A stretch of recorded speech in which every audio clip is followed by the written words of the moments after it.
In just a matter of hours, there's supposed to be a formal signing ceremony in Switzerland for an agreement that could end the war with Iran. However, in just the last 2 hours, a White House spokesperson says the vice president isn't going. They're citing how unpredictable the negotiations have been. So it remains to be seen which members of the U.S. delegation will actually be there. As we told you last night, at 11, the deal reopens a critical trade route and it ends fighting. But who really stands to gain the most?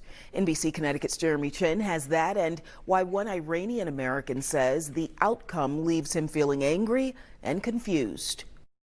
After weeks of negotiations to end the war, an agreement is finally on the table. The U.S. and Iran signing a 14-point memorandum of understanding, or MOU, outlining a plan to end the conflict.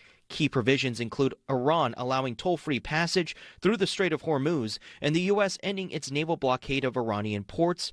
Iran also reaffirming that it will not develop or acquire nuclear weapons. The agreement also calls for sanctions against Iran to be lifted and for the development of a $300 billion fund to help Iran rebuild. The president says the U.S. won't foot that bill and will instead work with regional partners to create it. We're not doing anything. We're not putting up money. Only if they're doing things right.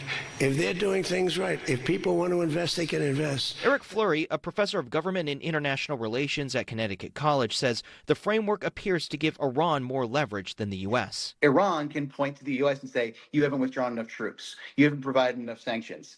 Israel is out of control in Lebanon. Fleury says a more detailed and permanent agreement still needs to be negotiated over the next 60 days, but he calls this MOU an important step forward. But a framework is better than no framework. Mohammed Alahi, a professor of international business at Quinnipiac University, sees it differently. I think this deal actually gives Iran the chance to show its seriousness and its willingness to reintegrate itself with the world. But not everyone is convinced. Iranian-American Ramin Ahmadi says he is deeply skeptical of the agreement, particularly because the current Iranian regime remains in power. I'm confused about the President Trump strategy or what he wanted to achieve. Ahmadi says the deal feels like a betrayal. He says any hope for change now rests with Iranians inside the country. The one positive, he says, is that much of Iran's leadership was killed during the war, leaving the government weaker than before. Well, I think they have to now struggle against the regime again.